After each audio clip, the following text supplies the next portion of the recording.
एक पाठ पढ़ा सकती थी, एक ऐसा संदेश जाता कि भविष्य में पाकिस्तान कभी ये हिम्मत नहीं जुटा पाता। और ऐसा भी लगा हम लोगों को, क्योंकि अध्यक्ष महोदय, जब हम बड़े बड़े राष्ट्रीय चैनलों को देखते हैं तो उन चैनलों से ये लग रहा था कि कराची हमारा हो गया है, लाहौर हमारा हो गया है। किसी चैनल ने किसी को बताया कि हमने उनको पकड़ भी लिया है। जो विजुअल्स थे वो ऐसा लग रहा था कि अध्यक्ष महोदय अब पीओके हमारा हो जाएगा। हालांकि सरकार के आता हुआ देखता हूं, मेरा भ्रम हो, पीओके के मामले में सभी इंजन हमें एक दिखाई देते हैं, और जहां पीओके पे पहुंचने तक की बात थी, कुछ लोग तो पीओके पर ये कह रहे थे कि हमारा कब्जा हो जाएगा, 6 महीने का केवल हमें मौका मिल जाए। ये अफसर सरकार आखिरकार पीछे कैसे हट गई? क्या कारण था कि सरकार को सीज करना पड़ा? अध्यक्ष महोदय, हमें उम्मीद थी कि सरकार सीज फायर करेगी, सरकार ऐलान करेगी, लेकिन बहुत है, बहुत गहरी मित्रता है, और उसका परिणाम यह है कि इन्होंने अपने मित्र से ही कहा कि आप ही सीज फायर अनाउंस कर दीजिए, हमारी कोई जरूरत नहीं है, हम सीज फायर आपसे ही स्वीकार कर लेंगे। आखिरकार किस दबाव में ये सरकार स्वीकार कर रही है? वैसे तो अध्यक्ष महोदय, आज जिस विषय पर बोलने के लिए मैं खड़ा हुआ हूं, दरअसल वो विषय होना ही नहीं चाहिए था। ये दुर्भाग्यपूर्ण है कि आजादी के इतने साल बाद भी ऐसे, ये बात अध्यक्ष महोदय पक्ष विपक्ष की नहीं है, देश की सुरक्षा, जनता के जीवन और रक्षा की है। हम सब मिलकर के कोई ऐसी नीति रणनीति बनाते क्यों नहीं है जिससे सीमाएं हमेशा शांत रहें? लेकिन पहलगांव की घटना ने साबित कर दिया है कि लापरवाही देशवासियों की जान ले सकती है। और अभी जब मैं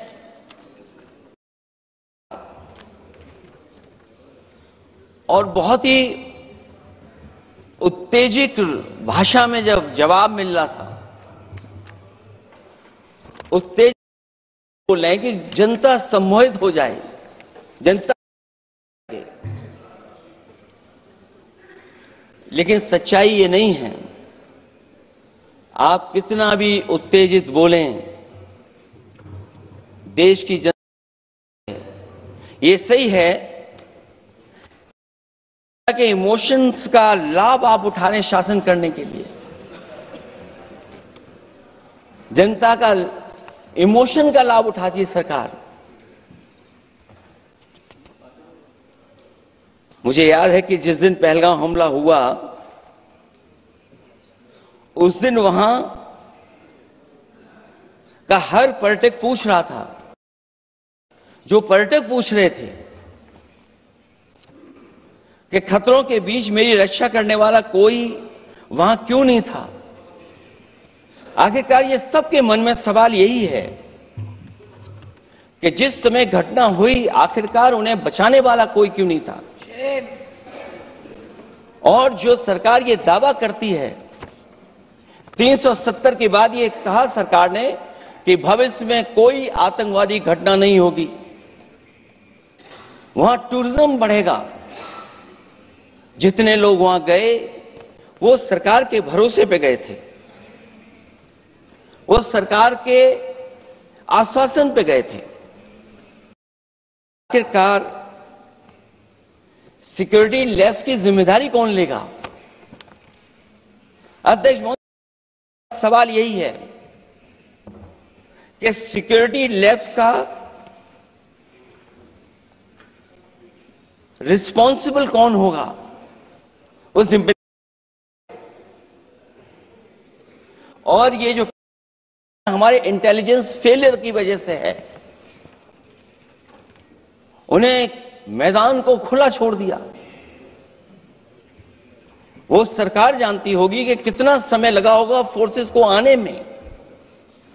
आखिर किसकी है,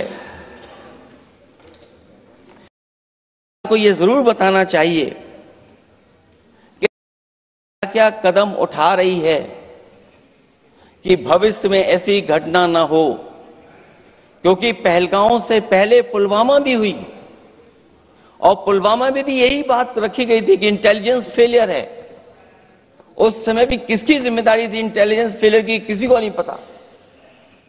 और अगर इंटेलिजेंस फेलियर पहले था तो पहलगांव में भी वही इंटेलिजेंस फेलियर हम लोगों को, देश की जनता जानती है, आखिरकार जिम्मेदारी की बनती है।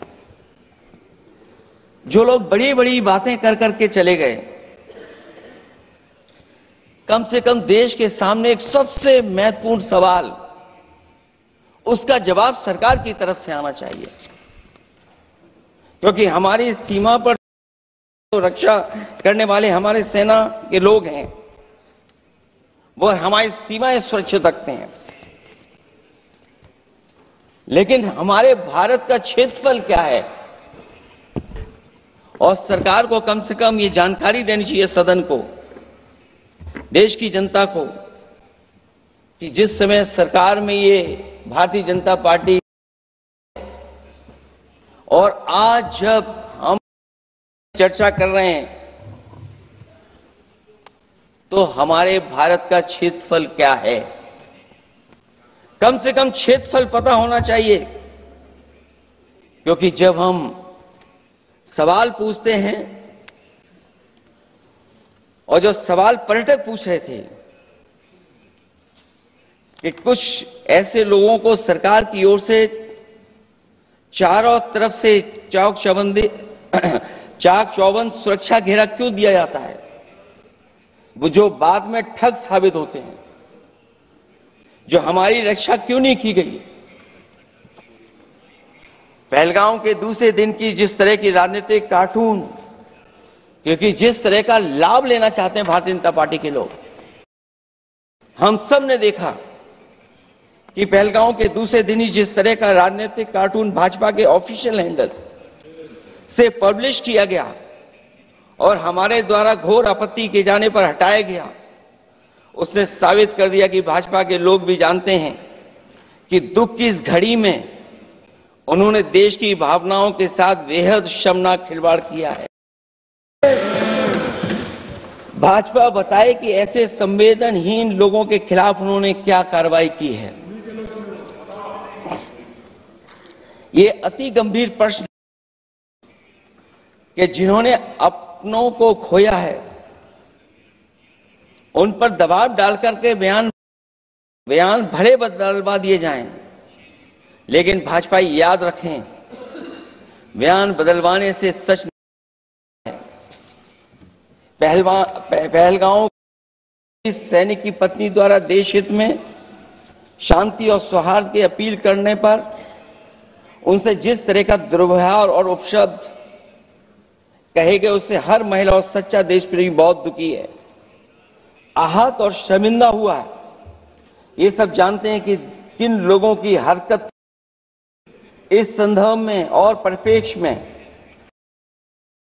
में हमने महिला आयोग को पुरजोर अपील की थी कि वो नारी की गरिमा के विरुद्ध गलत बयानी करने वालों के केवल शाब्दिक औपचारिकताएं न निभाएं, सही से कार्रवाई करें, लेकिन उस पर भी कुछ नहीं किया सरकार ने। महिलाओं के बारे में कहे गए बयान के लिए निंदनीय शब्द से निंदनीय शब्द तक को आपत्ति होगी। वंदन की जगह नारी का अपमान, निंदा और हर संभव शोषण उत्पीड़न करना ही भाजपा का असली चेहरा है, जो बेहद शर्मनाक है।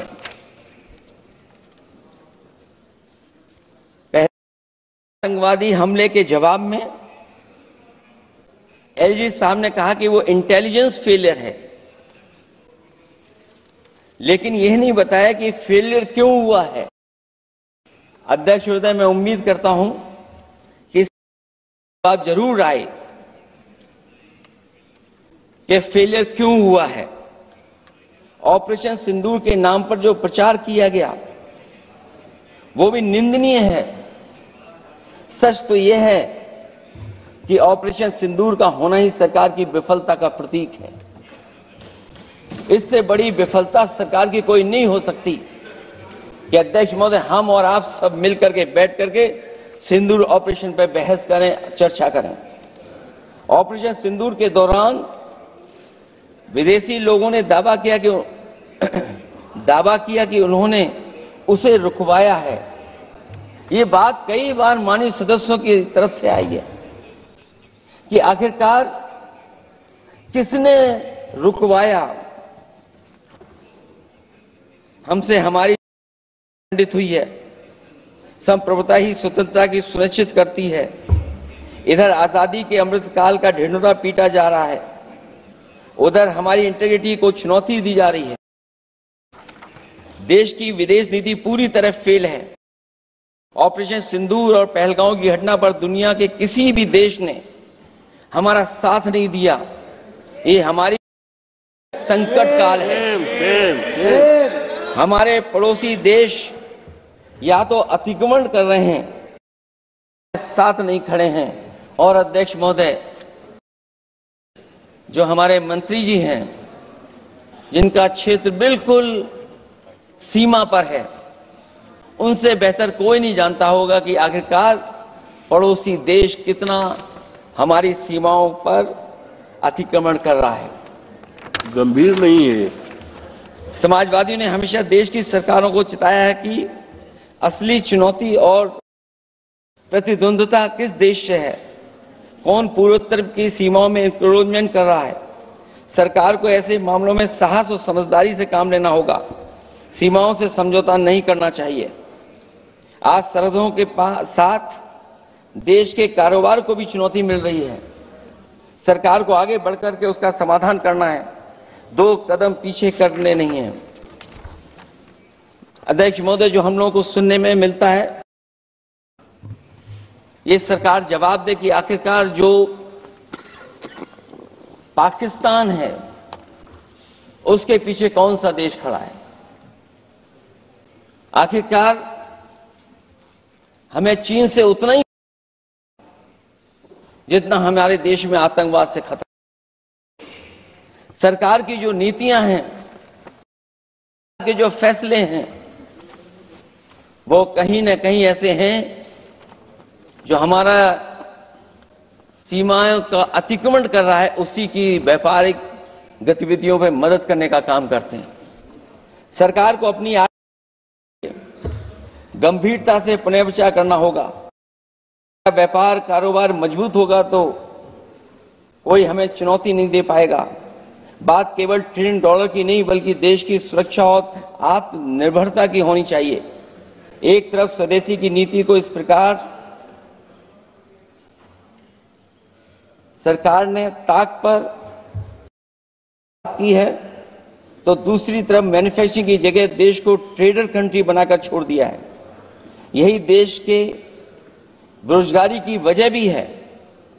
ट्रेडर्स की मुनाफाखोरी और चंदा वसूली की वजह से महंगाई बढ़, आर्थिक मामलों में ये सरकार पूरी तरह फेल हो चुकी है। भ्रष्टाचार के कारण हर जगह सड़कें और पुल ध्वस्त हो रहे हैं, टंकियां गिर रही हैं और करप्शन जगह जगह लीक होकर के टपक रहा है।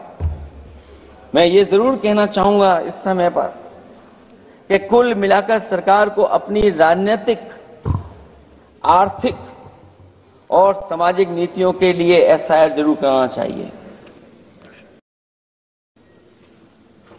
सरकार को अपनी राजनीतिक, आर्थिक और सामाजिक नीतियों के लिए एफआईआर लाने की जरूरत है। वो हर बार ये कहकर नहीं बच सकती कि चूक हुई है, क्योंकि हर बार सरकार ये कोशिश करती है कि इन घटनाओं से बच जाएं हम केवल चूक कहकर करके। केवल हमारी सीमाएं जो पाकिस्तान से जुड़ी हैं, वहां तो आतंकवाद का हमेशा खतरा ही रहता है, लेकिन जो दूसरी सीमाएं हमारे देश की जुड़ी हुई हैं, उनसे भी हमारे देश को लगातार खतरा बढ़ता चला रहा है। आज अपनी सीमा से पहले की स्थिति तक भी नहीं लौटी है। जो पहले स्थिति थी वहां ये सरकार नहीं पहुंच पाई है। में नियंत्रण रेखा के कई क्षेत्रों में पूर्ण बफर जोन जब भारतीय गश्ती के लिए उपलब्ध नहीं है, तो पूर्वी लद्दाख में अतिरिक्त भारतीय तैनाती जारी है, जिससे सेना को सैनिकों की भारी कमी का सामना करना पड़ रहा है। हमें उम्मीद है कि जब इतने महत्वपूर्ण हो रही है तो सरकार अपनी अग्निवीर वाली योजना को वापस लेने का काम करेगी, जिससे कम से कम सेना की कमी, हमें सेना को पूरी की पूरी सेना मिल सके। जनवरी में अपनी वार्षिक प्रेस वार्ता में जब सेना ये पूछा गया तो उन्होंने जवाब डालते हुए कहा कि गश्ती से जुड़े फैसले अब स्थानीय कमांडरों पर छोड़ दिए गए। जैसे भारत की सीमाओं की पवित्रता अब राजनीतिक नेतृत्व का नहीं बल्कि स्थानीय सेवा अधिकारियों का मामला रह गया है। इस पे भी सरकार को बहुत गंभीरता से सोचना पड़ेगा कि जहां लगातार हमारी सीमाओं का एनक्रोचमेंट हो रहा है। चीन ने भारतीय वाहन निर्माताओं के लिए दुर्लभ खनिजों की आपूर्ति रोक दी है। सुना है कि बुलेट ट्रेन प्रोजेक्ट के लिए सुरंग खोदने वाली मशीनें, डीएपी जैसे उर्वरक और यहां तक कि कई बड़ी कंपनियों की रणनीति के तहत उनकी सप्लाई रोकने का काम किया है। जहां हम एक तरफ आत्म दे रहे हैं, वहीं हम किस पर निर्भर होते चले जा रहे हैं, ये भी विचार करने का सवाल है। सुनने में आ रहा कि कुछ महीनों के बाद सरकार बीजिंग में मंत्री अधिकारी सब मिलकर के कोई बहुत बड़ी मीटिंग होने जा रही है। कहीं ऐसा तो नहीं है जो कूटनीतिक भागदौड़ चल रही है, कहीं कोई हमारी कमजोरी तो नहीं उजागर कर रही है। इसलिए जहां हमें पाकिस्तान से खतरा है, उसकी सीमाओं से हमारा आतंकवाद आ रहा है, पीछे खड़ा हुआ देश चीन, उससे भी हमें आएगा। और अध्यक्ष महोदय, हम सब समाजवादियों ने कई मौकों पर ये बात रखी और कही कि हमारा खतरा पाकिस्तान से नहीं है, है चीन से। न केवल वो हमारी जमीन छीन रहा है समय समय पर, बल्कि हमारे बाजार को भी छीनने का काम कर रहा है। इस सरकार को कहीं न कहीं आतंकवाद को और पाकिस्तान को लगाम लगाने के लिए 10 या 15 साल का ऐसा फैसला लेना चाहिए जिससे कि वहां से हमारा कारोबार कम होता चला जाए। और अगर हमारा देश महोदय कारोबार कम नहीं होगा तो हम अपने देश को आत्मनिर्भर भी नहीं बना पाएंगे। ये जो आत्मनिर्भर का नारा है, कहीं ऐसा तो नहीं है नारा कुछ व्यापारियों को लाभ पहुंचाने के लिए हो रहा हो। क्या व्यापार और राजनीति का संबंध ऐसा हो सकता है